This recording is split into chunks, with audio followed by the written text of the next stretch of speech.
Hello friends, welcome back to my channel. तो आज मैं आप लोगों के साथ शेयर करूंगी सरस्वती माँ की कलरिंग ट्यूटोरियल। तो इस ड्राइंग का आउटलाइन ट्यूटोरियल मैं ऑलरेडी चैनल पे अपलोड कर चुकी हूँ। डिस्क्रिप्शन में लिंक दे दूंगी, आप लोग जाके वहाँ से देख लेना। तो इस ड्राइंग को कलर करने के लिए मैं यहाँ पे यूज़ कर रही हूँ बुस्टो का कलरिंग पेंसिल। तो चलिए कलरिंग स्टार्ट करते हैं और आप लोग स्टेप बाय स्टेप देखते रहिए मैं कैसे पूरा कलर कर रही हूँ।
इतना तक हो जाने के बाद मैं यहाँ पे एक नया चीज़ ट्राई करने वाली हूँ और वो है डॉम्स का वाटर कलर पेन।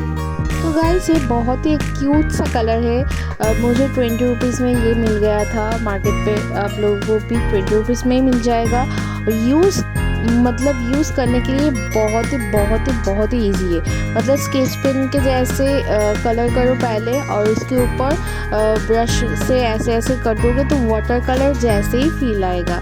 मतलब कलर बिना वाटर कलर हो गया। आप लोग ये ज़रूर ट्राई कर सकते हो।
पूरा बैकग्राउंड कैसे कवर करूँगी।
मेरा ड्राइंग यहाँ पे कंप्लीट हो चुका है। आप लोगों को ये वाला ड्राइंग कैसा लगा कमेंट सेक्शन में ज़रूर बताना। वीडियो अच्छा लगे तो लाइक शेयर एंड एक सब्सक्राइब कर देना। तो चलिए मिलते हैं नेक्स्ट वीडियो पे, और तब तक के लिए stay tuned and thank you for watching. Bye guys.